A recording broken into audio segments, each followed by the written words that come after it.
Karibu nanone kuri RTY platform, umwanya mwiza duhura kugira ngo tuganire ijambo ry'Imana, tujye mu byanditswe turebe icyo Imana idutekerezaho ndetse dusobanukirwe umutima wa data.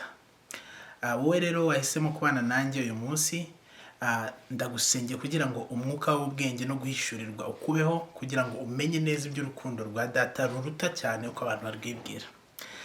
Uyu munsi rero ijambo Imana yashimye ko tuganira, cyangwa se ijambo umwuka yanshyize ku mutima, ni ijambo rivuga ngo gusenga nk'uko Imana ibishaka.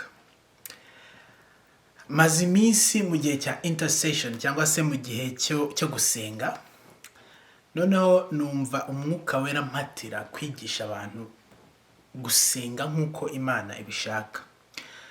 Iyi ni topic tugiye kwinjiramo tuganire neza, nizeye ko iri bukubere ingirakamaro, nizeye ko uri gusobanukirwa ibintu byinshi uyu mwanya. Ntuve imbere ya ekara yawe, ya televiziyo yawe cyangwa ya telefone, aho bitewe na platform uri kumviraho, uraza kwiga ibintu byiza cyane biri bugufashe gusobanukirwa isengesho n'icyari cyo nuko tugomba gusenga. Kuko ijambo ry'Imana ritubwira ko iyo dusenze nk'uko abishaka, aduha cyangwa se asubiza icyo dusabye cyose. Turaza kubireba. Ntabwo ari ikibazo cy'ibyo usaba, ahubwo ni ikibazo cy'uko usenga.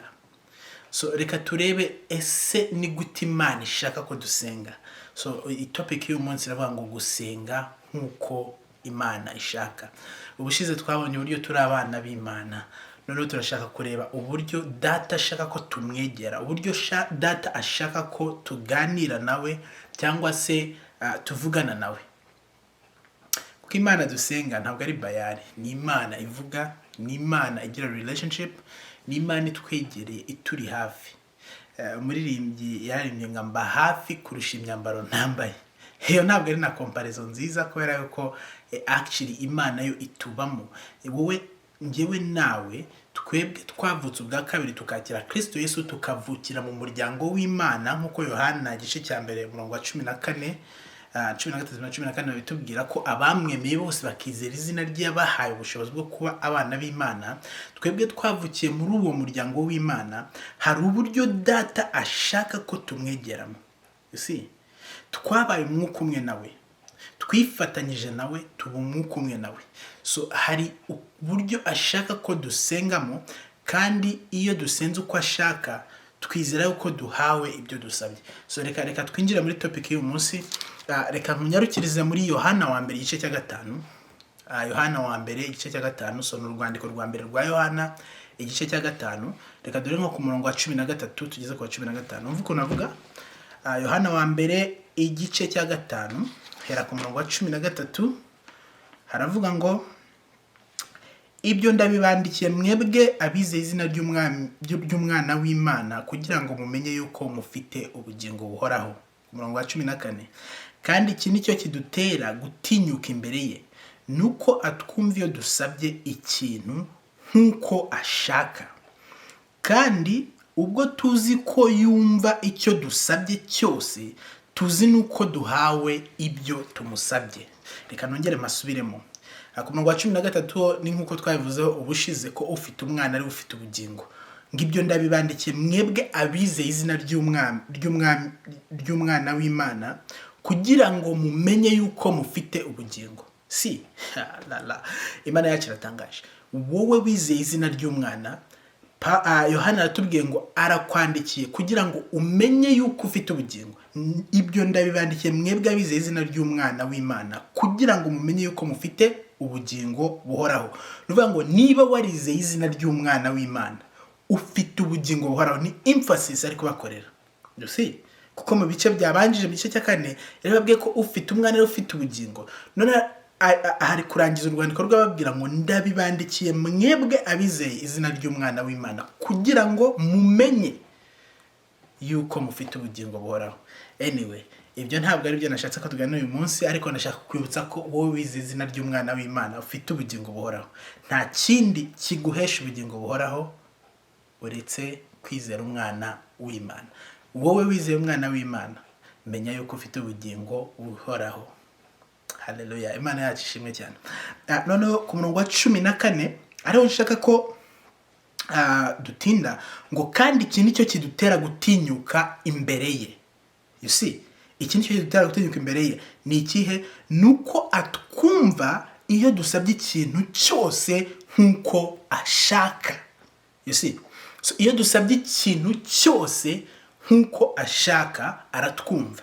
Icyo nicyo kidutera gutinyuka imbere ye. So iyo ngiye imbere ya data, ikintera gutinyuka nkamubwira ibyanjye byose nuko nzi yuko anyumva igihe cyose nsabye ikintu nk'uko ashaka. Turaza kubireba ese ni gute iyo Yohana avuze ngo aratwumva iyo dusabye ikintu nk'uko ashaka ni gute. No, notice, ndashaka ko ahantu hatinda ngo nuko atwumva iyo dusabye ikintu cyose nk'uko ashaka. Ntabwo ari ibintu bimwe na bimwe, ntabwo ari, it's not a question y'icyo usaba, ahubwo it's a question y'uko usaba. So iyo usabye ikintu cyose, icyo ari cyo cyose, ariko nk'uko ashaka arakumva. Ngicyo nicyo kiduhereza gutinyuka imbere y'Imana. Reka turangize umurongo ngo kandi ubwo tuzi yuko yumva icyo dusabye cyose, tuzi nuko duhawe icyo tumusabye. Now, niba uzi yuko yumva ikintu cyose kandi usabye uko ashaka, abasha kuguha icyo usabye cyose, noneho tuzi yuko ibyo tumusabye byose tubihawe. Reka nze nkwereke. Yesu Kristo yabwiye abantu muri Mariko igice cya 11 kugira ngo ku murongo wa 23, aho ni musenga musabe mushima mwizere yuko ibyo musabye mugize ute mubihawe. None nayo hano atubwiye ngo iyo dusabye ikintu cyose nk'uko ashaka arakiduha. Ngo kandi tuzi yuko reka twagiye twasomeye ngo kandi ikintu cyo kidutera gutinyuka imbere ye nuko atwumva iyo dusabye ikintu nk'uko ashaka, kandi ubwo tuzi yuko yumva icyo dusabye cyose, tuzi nuko duhawe ibyo tumusabye. Now, ikibazo gisigaye ni ukuvuga ngo ese ni gute Imana ishaka ko dusenga? Kuko already Bibiliya, ijambo ry'Imana ritubwiye ko nidusenga uko ashaka, tuzi yuko icyo dusabye cyose akiduha. Simply ni ugusenga nk'uko ashaka. Reka nkwereke icyo Kristo yabivuzeho ukuntu dusenga nk'uko Imana ishaka. Oh, hallelujah. Our God is so good. Nuvuga ngo formula ni icyo uzasaba Imana cyose, as long as usenze nk'uko ishaka, irakiguha. So nta gushidikanya. Nta gushidikanya ni ukuvuga ngo iyo nsabye Imana ikintu, nkaba nzi yuko nasenze nk'uko ishaka, nizera ko ngihawe. Umva ukuntu Yohana bivuga. Ngo kandi ubwo tuzi ko yumva icyo dusabye cyose, tuzi nuko duhawe ibyo tumusabye. Ntabwo yavuze ngo tuzi yuko tuzahabwa ibyo tumusabye. No, tuzi yuko duhawe ibyo tumusabye. Ni present. Tuzi yuko duhawe ibyo tumusabye. Bamwe bavuga ati ni mu buryo bw'umwuka. Yes, ni mu buryo bw'umwuka. Ariko iki bintu byose tubona hano ku isi, ibi byose tubona bigaragarira amaso y'abantu, byabanje kubaho mu isi y'umwuka. Noneho ijambo ry'Imana, Imana ivuze, bibaho mu mubiri, cyangwa se bibaho physically. So iyo twakiriye ikintu mu buryo bw'umwuka, njyewe iyo nakiriye ikintu mu buryo bw'umwuka, nishima ibyishimo nari kuzishima cyangwa se bingana n'ibyo nzishima igihe nzaba nkifite kiri physical. Kubera yuko iyo dusomye ijambo ry'Imana dusanga nawe ubwawe mbere y'uko ubaho physically wabanje kubaho mu buryo bw'umwuka. Mwibuke ko Imana yabwiye Yeremiya mu gice cya 1 umurongo wa 5, nakumenye utaravuka, nakumenye ntarakurema mu nda ya mama wawe cyangwa se mu nda ya nyoko, nkushyiriraho kuba umuhanuzi uhanurira amahanga. Donc igihe Imana yamumenyaga atarabaho mu nda ya nyina, ni nacyo gihe yamushyiriyeho kuba umuhanuzi uhanurira amahanga. So ni Imana yita ibitariho nkaho biriho. Iyo ntabwo iri limited n'igihe. Muri ibyaremye avuga ngo atuye inyuma y'ibihe. Isi aruta itangiriro. So we ntabwo ari limited by time. So icyo gihe Yeremiya atarabaho, ngo Uwiteka we yaramuzi ndetse yari yaramushyiriyeho kuba umuhanuzi uhanurira amahanga. Si I'm telling you, we are living the past. Kuko turi kubaho ubuzima Imana yatekereje tutarabaho. So iyo dusabye ikintu nkuko ashaka, kuko tuzi yuko twumva, tunizera yuko ibyo tumusabye tubihawe right now. None reka turebe ese ni gute twasenga, ni gute dusenga nkuko ishaka. Mujyane muri Yohana igice none tujye mu butumwa bw'isuko bwanditswe na Yohana igice cya 14, umva ukuntu Imana ishaka ko dusenga. Yohana igice cya 14, reka dore ku murongo wa 12. Umva ukuntu avuga. Ni Kristo ari kugirana ikiganiro n'abigishwa be. Umva ukuntu ababwira. Yohana igice cya 14 umurongo wa 12, aravuga ngo nukuri ndababwira yuko unyizera imirimo nkora azayikora ndetse azakora niyiruta, kuko njya kwa Data. Wo ni Kristo. Mwumve no murongo ukurikiyeho. Kandi icyo muzosaba cyose mu izina ryanjye nzagikora kugira ngo Data yubahirizwe mu mwana we. Nimugira icyo musaba cyose mu izina ryanjye nzagikora. Ndumva aya magambo asa nari muri Yohana. Yohana we yatubwiye ko iyo dusenze nkuko ashaka, tuzi yuko icyo dusabye cyose tugihawe. Ngibyo ndabandikiye mwebwe abize izina ry'umwana w'Imana, kugira ngo mumenye yuko mufite ubugingo. Ngo kandi iki nicyo kidutera gutinyuka imbere ye, nuko atwumva iyo dusabye ikintu cyose nkuko ashaka. None Kristo aratubwiye ngo dore ku murongo wa 13, ngo kandi icyo muzasaba Data cyose mu izina ryanjye. Yohana igice cya 14, kandi icyo muzasaba Data cyose mu izina ryanjye nzagikorera kugira ngo Data yubahirizwe mu mwana we. Nimugira icyo musaba cyose mu izina ryanjye nzagikora. So gusenga nkuko Imana ishaka ni gute? No gusenga mu izina rya Yesu Kristo. Ngo kandi icyo muzasaba Data cyose mu izina ryanjye nzagikora kugira ngo Data yubahirizwe mu mwana we. So iyo Imana isubiza amasengesho, in fact iyo Imana isubije isengesho ryawe, donc bikugirira umumaro, ariko nabwo no kugira ngo Data yubahirizwe mu mwana we. You see? So icyo tuzasaba cyose mu izina rya Yesu, uko niko gusenga Imana ishima, uko niko gusenga nkuko Imana ibishaka, no gusenga mu izina rya Yesu Kristo.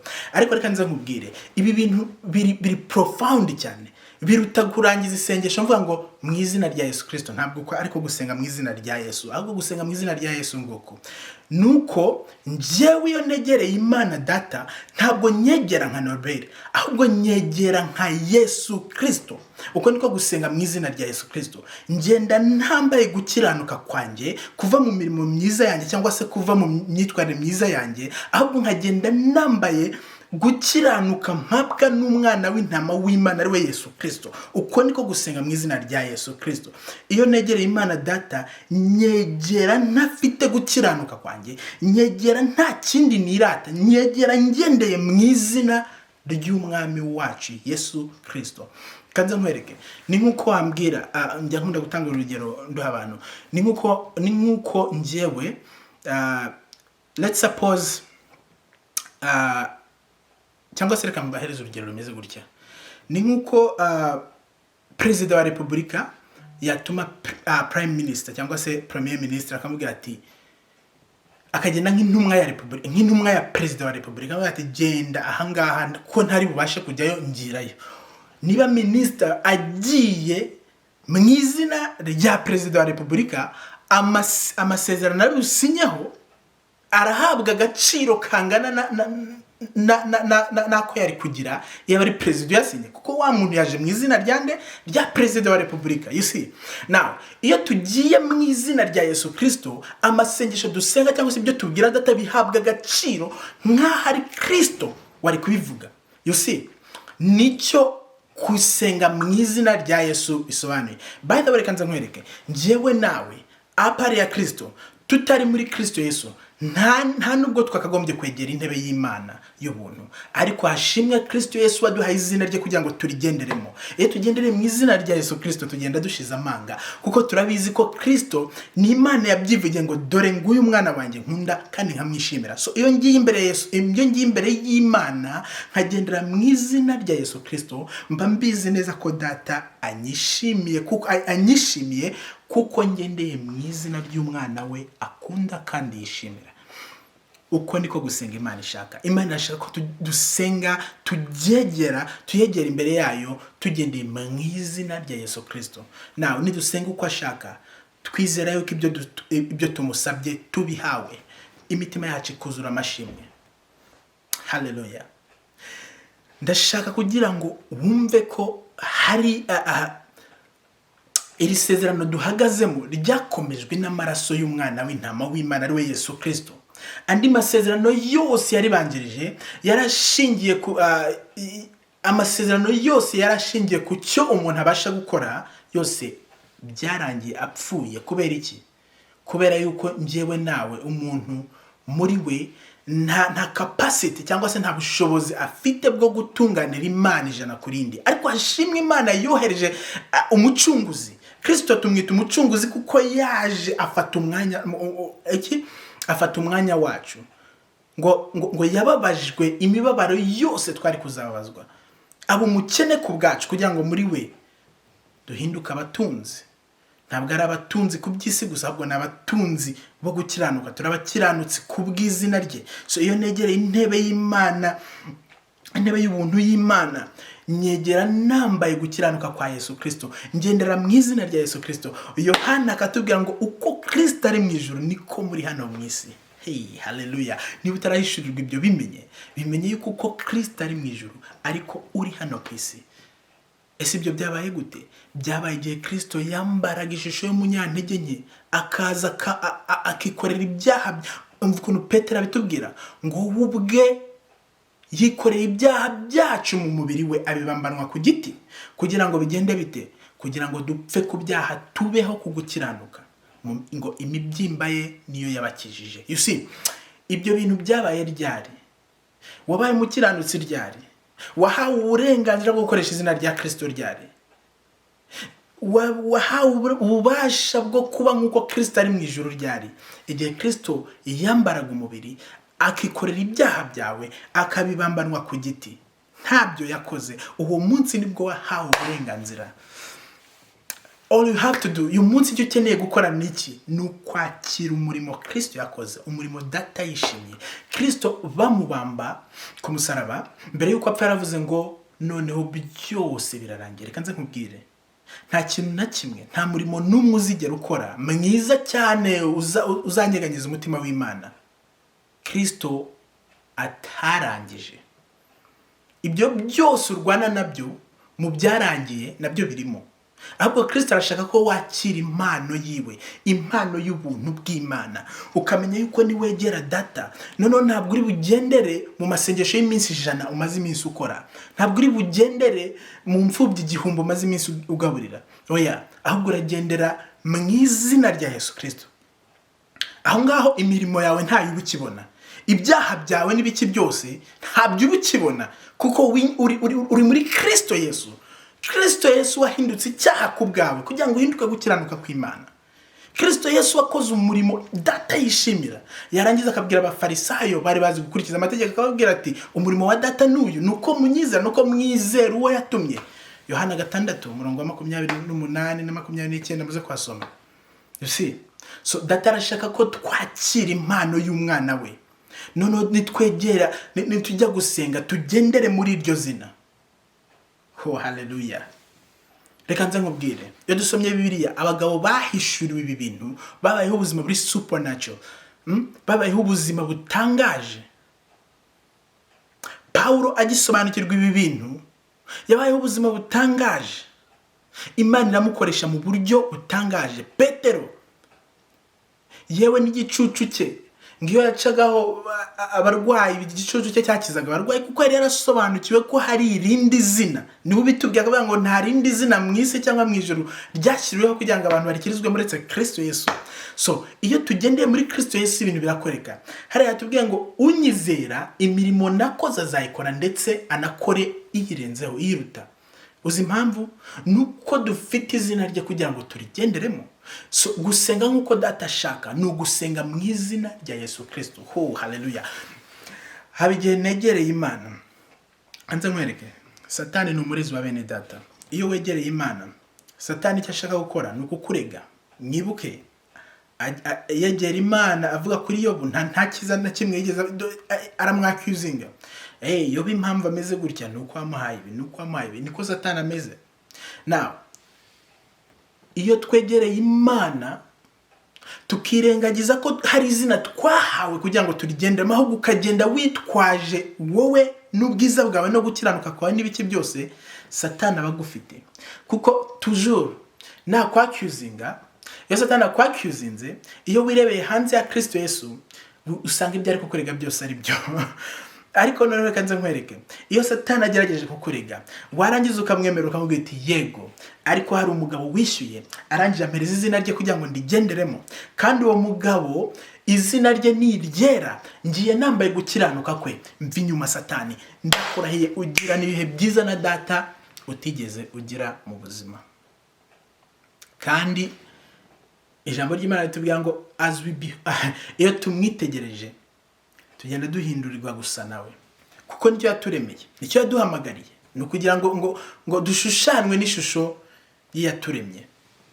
Haleluya. So nukuvuga iki? Uyu munsi menya ko hari izina wahawe kugira ngo ugenderemo. Iryo ni izina rya Yesu Kristo. Niko gusenga nk'uko Imana ishaka, ngo icyo muzasaba cyose mu izina ryanjye nzagikora kugira ngo data yubahirizwe mu mwana we. Reka nkwereke, Christianity cyangwa se ubukristo ni idini cyangwa se ntabwo nkunda gukoresha idini, ritubwira ko idini ritunganya ari rimwe gusa. Christianity ni ubuzima butangaje cyane. Nta rindi dini ku isi ryemera nk'ibyo twemera, kuko andi madini yose agushakishamo ibyiza w'umuntu. Kandi iyo wirebye, reka nze nkwereke, wowe ubwawe niwicara ukisuzuma uzasanga vraiment nta cyiza kikurimo. Icyiza ufite kimwe gusa ni Kristo Yesu. Iyo wivanye muri Kristo ukirebera hanze ye, nta cyiza kikurimo. You see? Ariko noneho iyo wakiriye Kristo ukaba umwe nawe, ibyiza byose bishobora kubaho bikurimo, kuko nta cyiza ku isi no mu ijuru kiruta Kristo Yesu. Kuzura kubumana kuri muri wowe. Na Kristo Yesu arashaka kugira ngo nujya gusenga usenga nk'uko Imana ibishaka.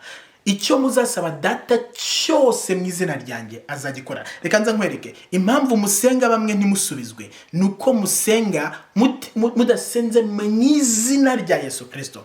Bamwe muri twe tujya gusenga tukumva ko data azadusubiza ariko twicishije inzara. Tukumva ko data azadusubiza kubera ko twakoze ABCD. Reka nza nkubwire, ntabwo uko gusenga ntabwo Imana ikwishimira. Gusenga Imana yishimira ni ugusenga mu izina rya Yesu Kristo.